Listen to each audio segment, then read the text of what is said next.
성도 여러분 안녕하세요. 오늘도 주님 안에서 평안하시기를 빕니다.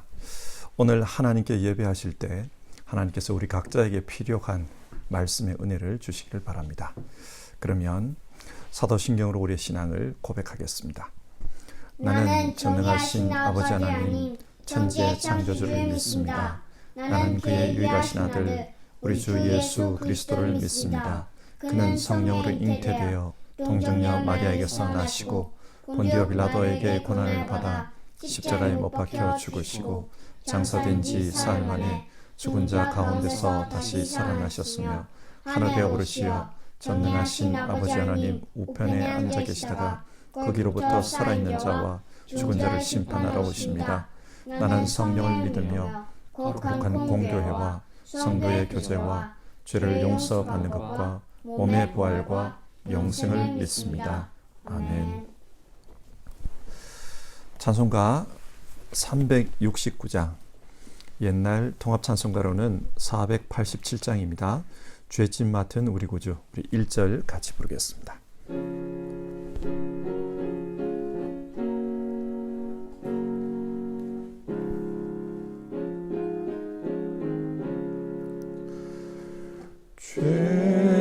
죄짐 맡은 우리 구주 어찌 좋은 친구인지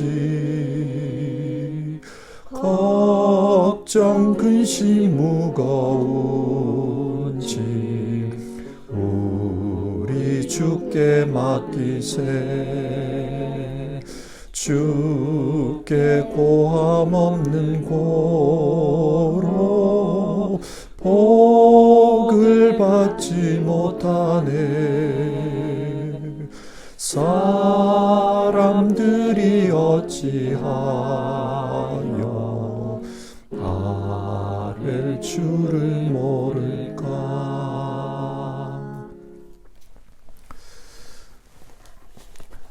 오늘 같이 살펴보실 성경 말씀은 다니엘서 6장입니다.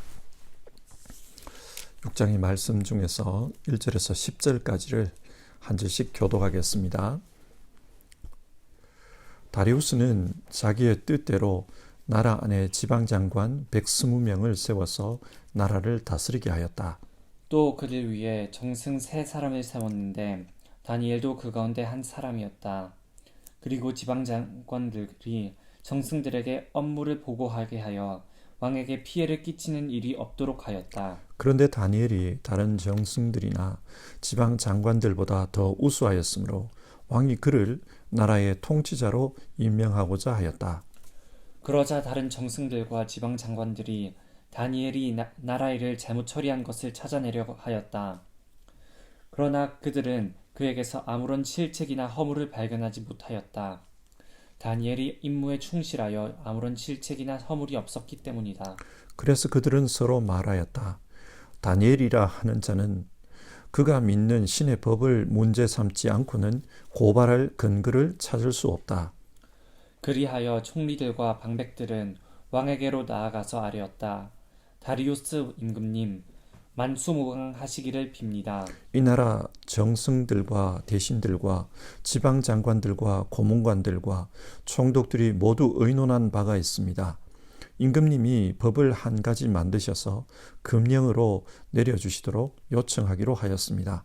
그 법은 앞으로 30일 동안에 임금님 말고 다른 신이나 사람에게 무엇을 간구하는 사람은 누구든지 사자굴에 집어넣기로 한다는 것입니다. 바라옵기는 임금님이 이제 금령을 세우시고 그 문서에 임금님의 도장을 찍으셔서 메대와 페르시아에 고치지 못하는 법을 따라서 그것을 다시 고치지 못하게 하시기를 바랍니다. 그리하여 다리우스 왕은 금령의 문서에 왕의 도장을 찍었다. 다니엘은 왕의 금령 문서에 도장을 찍은 것을 알고도 자기의 집으로 올라가서 다락방으로 올라갔다. 그 다락방은 예루살렘 쪽으로 창문이 나 있었다. 그는 늘 하듯이 하루에 3번씩 그의 하나님께 무릎을 꿇고 기도하며 감사를 드렸다. 아멘.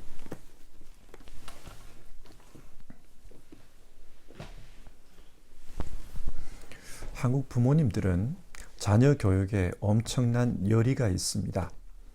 그래서 자신을 희생하면서까지 자녀들을 교육시키기도 합니다. 그러면 부모님들은 자기의 자녀들이 어떤 사람이 되기를 원하는 마음으로 그렇게 열심히 교육할까요?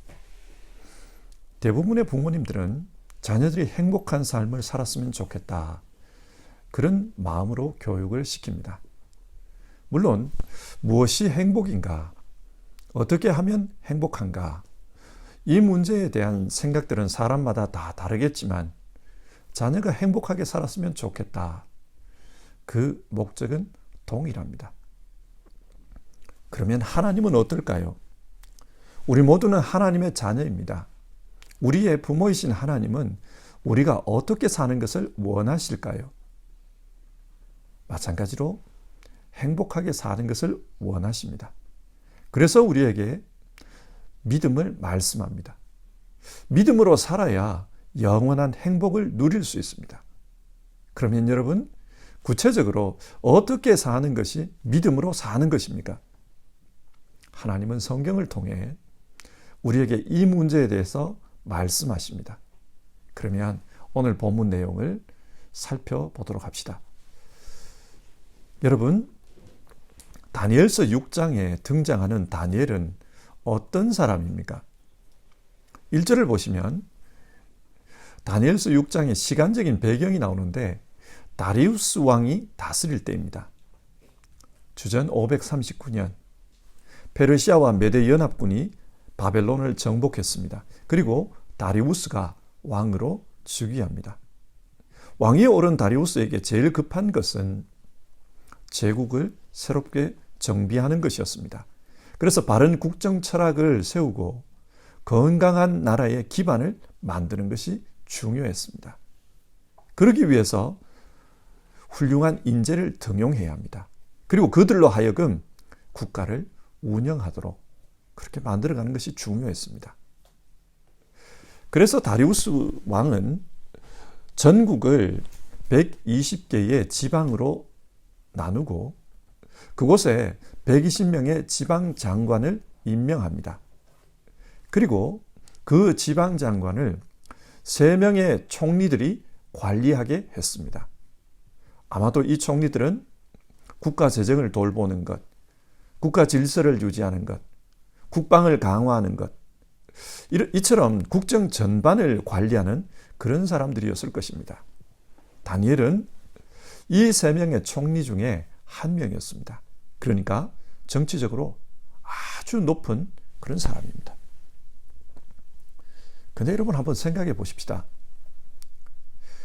따지고 보면 다니엘은 무너진 바벨론 제국의 신하였던 사람입니다. 그리고 이 당시 다니엘은 최소한 80세가 넘은 나이입니다. 다니엘이 주전 605년 바벨론으로 끌려왔는데 그때 나이가 대략 14세에서 15살 정도였을 겁니다. 그렇다면 65년이 지난 지금은 80을 넘긴 나이입니다. 이렇게 나이가 많고 또 옛 정권의 사람인 다니엘이 어떻게 페르시아 제국의 총리가 될 수 있었을까요? 3절을 보면 힌트가 나오는데 다니엘이 다른 총리나 장관들보다 더 우수했다, 그렇게 말합니다.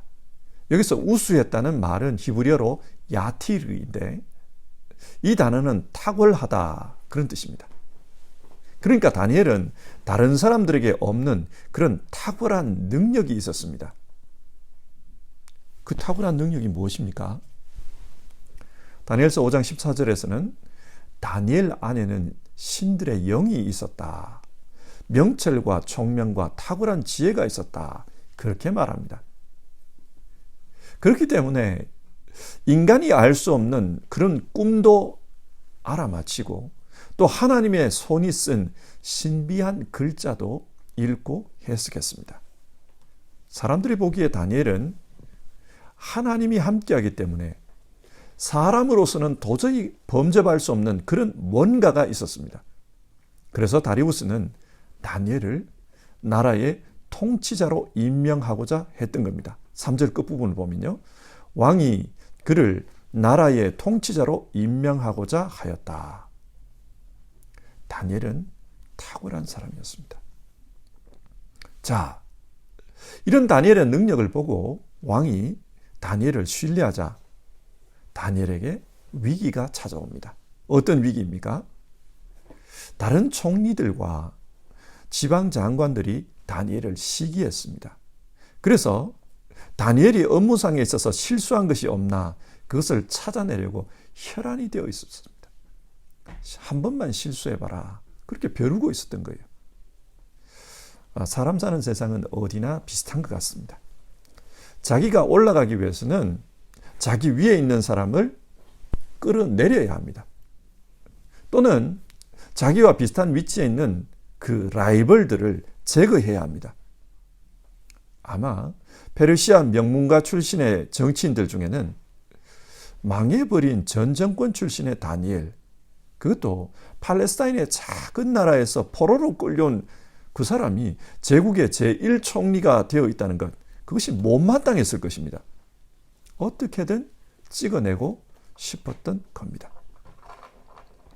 하지만 라이벌들이 보기에도 다니엘은 훌륭한 사람이었습니다. 그래서 4절 중반 부분을 보면 그러나 그들은 그에게서 아무런 실책이나 허물을 발견하지 못하였다. 이런 말씀이 나옵니다. 다니엘은 자신의 업무에 있어서 굉장히 탁월한 사람이었고 실수나 허물이 없었습니다.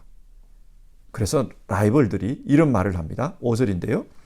다니엘이라는 자는 그가 믿는 신의 법을 문제 삼지 않고는 고발할 근거를 찾을 수 없다.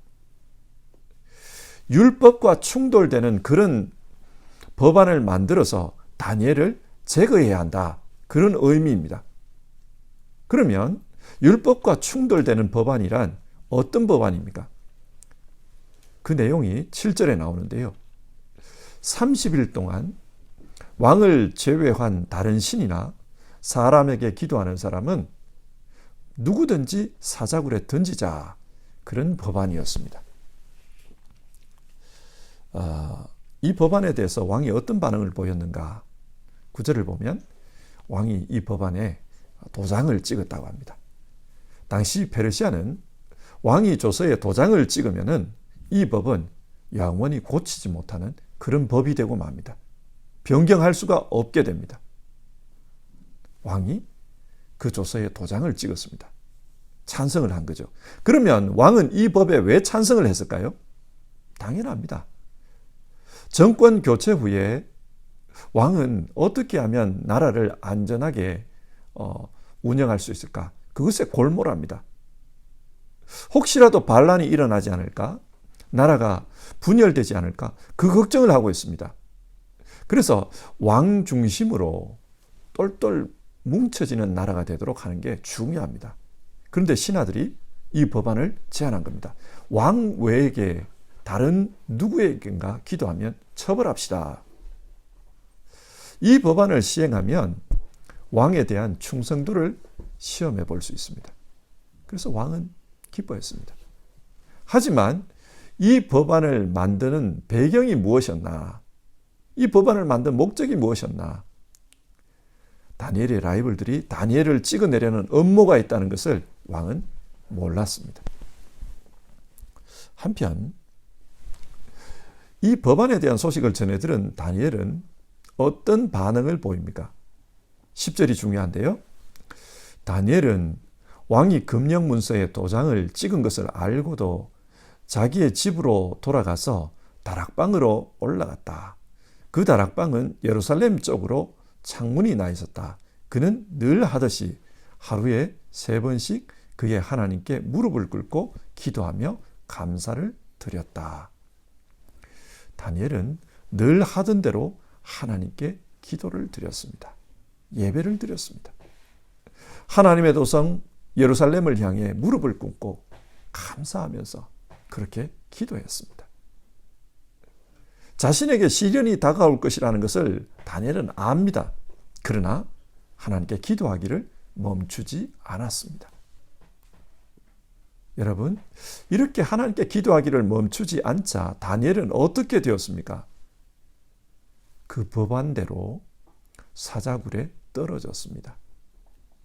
왕은 그제서야 음모가 있다는 것을 알게 되었습니다.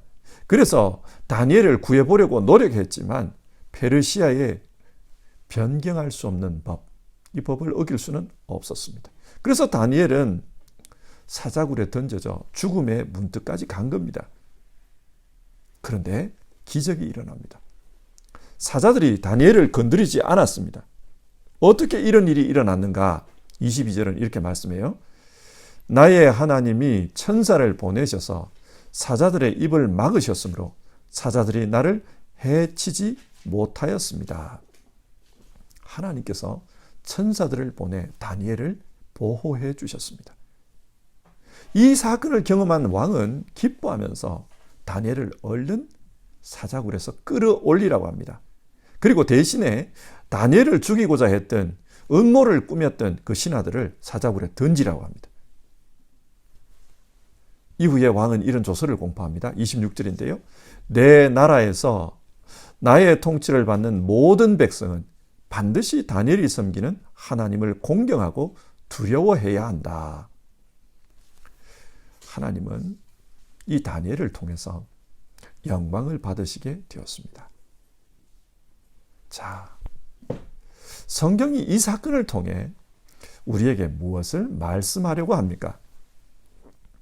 다니엘서는 오늘 말씀을 통해 신앙의 자유가 없는 곳에서 어떻게 하나님을 신앙해야 하는가? 그 질문에 대해 대답하고 있습니다. 이스라엘 민족은 바벨론에게 망한 이후 뿔뿔이 흩어져 이방 땅에서 살아갔습니다. 디아스포라입니다. 그곳에는 성전도 없었고 또 마음껏 하나님을 섬길 수도 없었습니다. 이 상황에서 어떻게 신앙해야 하는가? 사람들의 질문이었습니다. 그리고 바벨론 포로에서 돌아온 사람들의 경우 고향에는 돌아왔지만 돌아온 이후에도 식민지의 삶은 계속되었습니다. 바벨론이 망한 후에는 페르시아 제국이 망한 이후에는 헬라가 들어와서 팔레스타인을 다스렸습니다. 신학자들에 따르면 다니엘서는 이 헬라가 지배하던 시절을 배경으로 한다. 그렇게 말해요. 당시 헬라는 유대인들을 신앙적으로 굉장히 박해했습니다. 헬라 사상을 보급하기 위해서 하나님을 믿는 이 신앙을 박해했던 것입니다. 자, 이런 상황에서 사람들은 질문합니다. 우리는 이 박해의 상황에서 어떻게 신앙해야 하는가? 사람들이 질문하고 있습니다. 하나님은 다니엘서를 통해 이 질문에 대답해 주셨습니다. 어떻게 신앙해야 하는가? 다니엘서 1장을 보면 하나님 말씀 중심의 신앙을 해야 한다. 그렇게 대답합니다. 다니엘서 1장, 어린 다니엘과 세 친구들이 율법에 나오는 음식 규정을 지키기 위해 자신들의 모든 것을 걸었습니다. 그처럼 우리 신앙인들도 하나님 말씀 앞에서는 철저해야 된다. 그것을 말씀합니다. 레위기 11장은 거룩한 삶을 살기 위해서는 먹을 수 있는 음식과 먹을 수 없는 음식을 구별하고 있습니다. 소년들은 그 말씀을 지키기 위해 자기들의 모든 것을 걸었습니다. 그때 하나님은 그 위기를 오히려 기회로 바꿔주셨습니다. 특별한 은총을 베풀어 주셨습니다. 그래서 그 소년들은 하나님께 쓰임받는 사람들로 성장합니다. 이 이야기를 통해 성경은 하나님 말씀을 붙들고 살아야 한다. 그것이 바른 신앙이다. 그것을 교훈합니다. 물론 예수님이 오신 이후에는 율법 규정을 하나하나 그렇게 지키는 것은 아닙니다. 그러나 우리는 성경 말씀을 믿고 그 성경 중심으로 신앙해야 합니다. 그것이 하나님께서 우리에게 주신 대답입니다. 그리고 오늘 6장에서는 하나님 앞에 기도하는 삶을 살아야 한다. 어떤 장애물이 있어도 하나님 앞에 기도하는 그 사람은 하나님이 지켜주신다. 설령 삶의 위기가 찾아온다 할지라도 하나님께서 그 위기로부터 건져주실 것이다. 하나님을 믿고 기도의 삶을 살아야 한다. 다니엘서 6장은 우리에게 그것을 교훈합니다. 자, 그러면 이 말씀을 오늘 우리의 현실에서 한번 생각해 봅시다. 여러분, 우리는 어떻게 신앙해야 합니까? 성경과 기도입니다. 성경 말씀과 기도의 삶을 통해 우리 신앙을 지탱해야 합니다. 그러면 오늘 6장에 우리가 포커스를 맞춰서 여러분, 우리는 어떻게 기도하며 삽니까? 흔히들 기도를 하나님과의 대화라고 합니다. 대화는 상대방의 말을 듣고 또 내 생각을 전달하는 겁니다. 그러니까 상대방의 생각을 듣고 내 생각을 전하는 거죠. 이렇게 대화를 하다 보면 서로 하나가 되어 갑니다. 대화를 많이 하면 하나가 되고 또 친해지는 것을 우리가 알 수 있습니다. 요즘 대화가 없는 집들이 많다고 합니다. 그 상황을 한번 상상해 보십시오. 한 집에서 같이 살아갑니다. 그런데 대화하지 않아요. 서로 대화하지 않으면 서로 만나는 것이 불안합니다. 상대방이 불편해요. 서로 이해하지 못하기 때문에 무슨 생각을 하는지, 어떻게 해줘야 되는지 서로 불안해하고 불편해집니다. 남보다도 못한 그런 관계가 되어버려요. 성경은 우리의 몸을 성령의 전이라고 하는데 하나님과의 대화가 없으면 우리 내면의 삶 역시 불안과 불편함 속에서 살아갈 수밖에 없습니다. 마음이 불안할 때가 있으십니까? 그렇다면 우리의 기도의 생활을 한번 돌아봐야 합니다. 기도가 없기 때문에 불안한 것은 아닌지 한번 돌아봐야 합니다. 빌립보서 4장은 우리가 기도하면 하나님께서 우리 마음의 생각을 주장해 주시기 때문에 마음의 평강이 주어진다. 그렇게 가르칩니다. 기도하면 마음의 평강이 찾아옵니다. 삶의 불안이 사라집니다. 혹시 우리 삶이 불편합니까? 예수님은 우리에게 구하라 주실 것이요. 찾으라 그러면 찾을 것이요. 문을 두드리라 그러면 열릴 것이다. 그렇게 말씀해 주셨습니다. 우리 삶에 여러 가지 어려움이 있을 때마다 구하라고 하셨습니다. 우리의 기도를 들으시는 하나님은 천지의 창조자이십니다. 말씀으로 이 천지를 창조하신 전능하신 하나님이십니다. 구하라. 하나님께서 해결해 주십니다. 오늘 우리가 부른 찬송가 369장의 가사처럼 죄짐 맡은 우리 구주 어찌 좋은 친구인지 예수님은 우리의 좋은 친구입니다. 그래서 걱정, 근심, 무거운 짐 우리 주께 맡기세. 우리 주님께 맡기면 주님께서 도와주십니다. 그런데 문제는 사람들이 어찌하여 아랠 줄을 모를까? 주님 앞에 기도하지 않는다는 말입니다. 주님께 맡기지 않습니다. 기도하지 않고 맡기지 않으면 주께 고함 없는 거로 복을 받지 못하네. 우리의 삶에 불안함과 불편함이 찾아옵니다. 복을 받을 수 없습니다. 성도 여러분, 하나님께서 우리에게 원하시는 것은 우리가 행복하게 사는 것입니다. 그리고 그 행복이란 믿음 안에서 가능합니다. 그래서 우리에게 바른 믿음으로 살라. 그것을 권면하십니다. 그런데 바른 믿음이 무엇입니까? 디모데전서 4장 5절은 말씀과 기도로 거룩하여 짐이라. 그렇게 말씀해요. 하나님의 성경, 말씀과 그리고 기도를 통해 거룩한 삶을 살 수 있습니다. 바른 믿음은 성경 중심의 신앙, 그리고 기도 중심의 신앙임을 잊지 말아야 합니다. 데살로니가전서 5장 항상 기뻐하라, 쉬지 말고 기도하라, 범사에 감사하라. 이는 그리스도 예수 안에서 너희를 향하신 하나님의 뜻이니라. 하나님의 뜻은 범사에 항상 기뻐하라, 쉬지 말고 기도하라, 범사에 감사하라. 쉬지 말고 기도하는 것입니다. 하나님은 우리가 기도하면서 바른 신앙하시는 것을 원하십니다. 기도하는 가운데 하나님 주시는 평강을 누리고 또 하나님 주시는 능력을 체험하는 것. 하나님 그걸 원하십니다. 우리 모두는 다니엘처럼 하나님 앞에 늘 기도하는 그런 사람이 되었으면 좋겠습니다. 늘 하나님을 향해서 무릎 꿇고 기도하는 그런 사람이 되었으면 좋겠습니다. 올 한 해 하나님 앞에서 기도에 열심을 내는 우리 모두가 되기를 이 시간 함께 우리가 찬송하고요. 그리고 기도합시다. 369장 찬송가 가사처럼 시험, 걱정, 모든 괴로움 없는 사람 누군가. 모든 사람은 다 어려움을 가지고 있습니다. 그런데 이 어려움 앞에서 어떤 태도를 취하는가? 부질없이 낙심 말고 기도드려 아뢰세. 낙심하지 말고 하나님께 기도하라고 합니다. 그렇게 기도함으로써 시험, 걱정, 모든 괴로움 이기는 우리 모두가 되기를 주님의 이름으로 권면합니다. 우리 같이 찬송하고요. 같이 기도하겠습니다. 찬송가 369장 죄진 맡은 우리 구주 2절 부르겠습니다.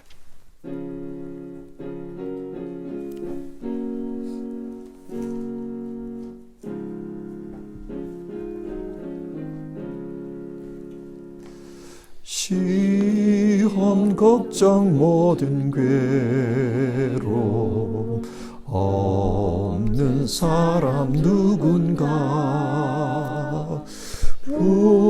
부질없이 낙심 말고 기도드려 아뢰세. 이런 진실하신 친구 찾아볼 수 있을까. 우리 약감하시오니 어찌 아니하렐까. 오늘 우리가 살펴본 성경 말씀을 가지고 기도합시다. 하나님, 시험, 걱정, 근심, 괴로움 없는 사람 누구인가? 그렇습니다. 우리 역시 어려움을 가지고 있습니다. 하나님, 기도로서 이 어려움을 이기는 우리 모두 되게 하옵소서. 그러기 위해서 우리에게 기도의 은혜를 주시옵소서. 기도할 수 있는 마음을 주시고 기도의 능력을 더하여 주시옵소서. 기도로서 모든 것을 이길 수 있도록 도와주시옵소서. 같이 기도하겠습니다.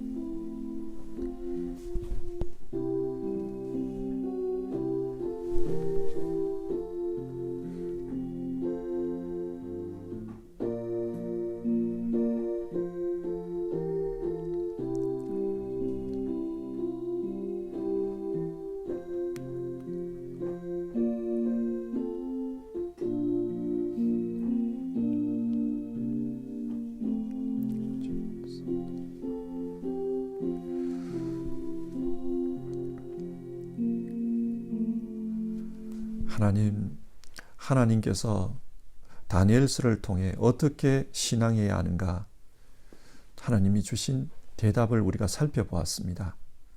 오늘 다니엘서 6장은 우리에게 기도의 삶, 기도 중심의 신앙생활에 대해서 이야기하고 있습니다. 우리도 다니엘처럼 기도하는 사람, 기도로서 어려움을 이기는 사람 다 되게 하옵소서. 시험, 걱정, 근심, 괴로움 없는 사람 누군가? 주님 정말 그렇습니다. 시험이 있고 근심이 있고 걱정이 있고 괴로움이 있습니다. 이 모든 문제들 앞에서 하나님 앞에 기도하며 우리가 다 극복할 수 있게 도와주시옵소서. 우리 주님 우리의 좋은 친구이시니 신실하신 친구이시니 우리의 기도를 들으시고 도와주실 줄 믿습니다. 우리 모두 기도하는 성도 다 되게 하옵소서. 하나님, 지금도 어려움을 가지고 근심을 가지고 걱정을 가지고 하나님 앞에서 늘 무릎 꿇는 사람들, 다니엘이 경험했던 그 하나님의 역사를 다들 경험할 수 있도록 도와주시옵소서. 건강의 문제로, 경제적인 문제로, 가정의 문제로, 입시의 문제로, 자녀의 문제로 여러 종류의 문제들을 가지고 하나님 앞에 기도할 때 살아서 역사하시는 하나님의 능력을 덧입는 우리 성도님들 다 되게 하옵소서. 귀하신 예수님의 이름으로 기도드립니다. 아멘. 하늘에 계신 우리 아버지, 아버지의 이름을 거룩하게 하시며 아버지의 나라가 오게 하시며 아버지의 뜻이 하늘에서와 같이 땅에서도 이루어지게 하소서. 오늘 우리에게 일용할 양식을 주시고 우리가 우리에게 잘못한 사람을 용서하여 준 것 같이 우리 죄를 용서하여 주시고 우리를 시험에 빠지지 않게 하시고 악에서 구하소서. 나라와 권능과 영광이 영원히 아버지의 것입니다. 아멘.